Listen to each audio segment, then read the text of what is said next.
Did you know that every 2 seconds, someone in the U.S. needs blood? Yes, you heard that right. Every 2 seconds. Imagine how many people will have needed blood to survive by the end of this speech. Donating blood is a simple and easy way to save the lives of those who need it. Imagine if one of those people who needed blood was one of your loved ones and there was not enough donated blood available to save them. Unfortunately, this happens more often than most people think. I volunteer to help with blood drives in my local community and have seen firsthand how difficult it is to convince someone to donate. Today I'm going to be explaining why blood donation is important, the awareness of blood donation amongst college students, how you can be a part of the process, and how the process of giving blood works. First things first, I want to share with you the importance of donating blood. One single blood donation can save up to 3 lives. Globally, about 100 units of blood are donated each year. Blood donation is critical to help save lives through transfusions, the development of certain medications, therapeutic treatments, and much more.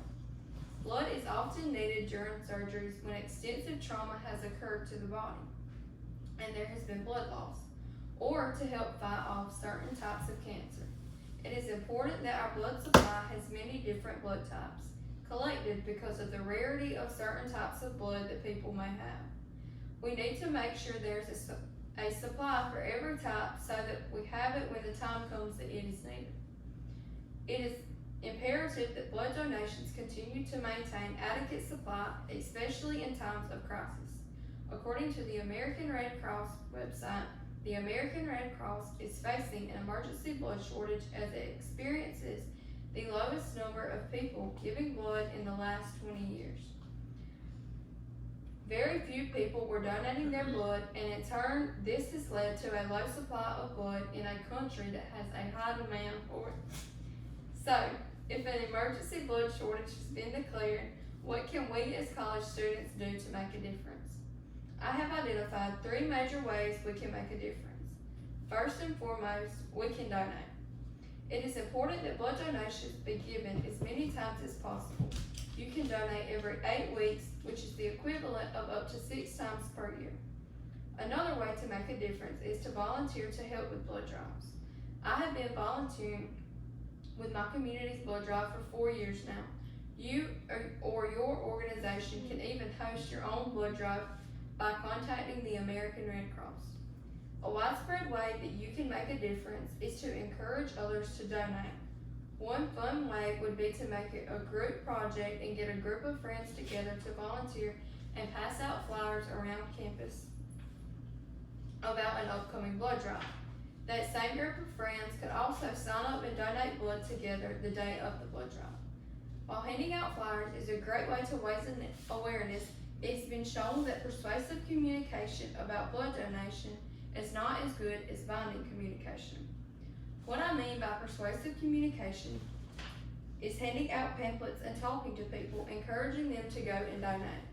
Binding communication would be maybe still handing out pamphlets, but at the same time getting them to go ahead and register or commit to donate. This is binding them to the act of donating. A French survey study conducted by Fonte, Blonde, and Girondola found that while persuasive communication raises awareness about the importance of blood donation, it doesn't have an impact on actual donation given. What made an impact was when people were asked to actually make a commitment and sign up to donate or make a pledge to commit to donating so many times a year. While this survey was conducted in France, I feel the same holds true here as well. When I make a binding commitment, I'm more likely to do something versus doing something that I just received a pamphlet about. It was noted during their study that students are likely to be more exposed to blood donation campaigns than other groups. So, let's talk a little about the awareness of blood donation among college students. While awareness amongst colleges in the U.S. is high, my research led me to several studies on awareness of blood donation amongst students in other countries and reasons why they don't give blood. The 2 following surveys really stood out to me. Darshini and Ganapathy conducted a survey study at a college in India that found a majority of students were aware of their blood group, but 80% of the students did not have an idea about the volume of blood that can be donated. It also found that 74% of students have not donated blood and 82% of students were ready to encourage relatives to donate blood. Another survey study conducted at a Jordanian university by Batiha and A.L. Bashtaway had similar findings. Their findings revealed that the university students' awareness about blood donation was poor and needed to be improved. Furthermore, the need for education programs and motivational campaigns should be enhanced. Some of the reasons the students gave for not donating blood were fear of infection and complications, no one has ever asked me to donate, fear of pain, lack of time, never considered it, and forgetfulness. I bet some of those reasons sound awfully familiar. Just goes to show that college students are a lot alike regardless of what country they are from. These are the same reasons many students in the U.S. also give for not donating. But the process of donating isn't anything to be afraid of. Let's go over the steps of the donation process.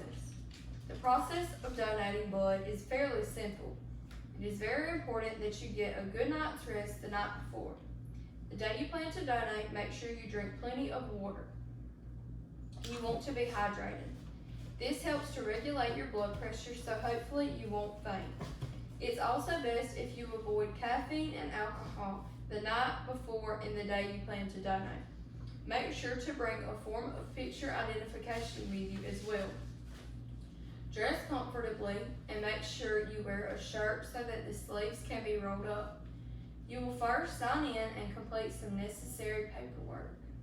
They will then have you complete a health questionnaire to assess infectious disease risk. Next, a nurse will take your temperature, blood pressure, do a hemoglobin check, and pulse check. Then it's on to the actual blood donation area where a nurse will insert a needle and catheter into your arm that connects to a blood collection bag. Donation only takes about 10 minutes. After donation, the catheter is removed from your arm and a bandage is applied. You will then be sent to the recovery station for about 15 minutes where you will have a snack and something to drink. The entire process from start to finish takes about 1 hour. Donating blood is really that simple. As we have seen, donating blood is a simple act that has a life-saving impact. Despite how easy and impactful blood donation is, only about 6.8 million people, or 3% of the eligible population, give blood each year. Donating blood is an easy process that most healthy people can be a part of. About 38% of the population is eligible to give blood. Therefore, next time you are aware of a blood drive happening in your area, consider rolling up your sleeve to be someone's hero. After all, you could be the reason someone gets a second chance at life.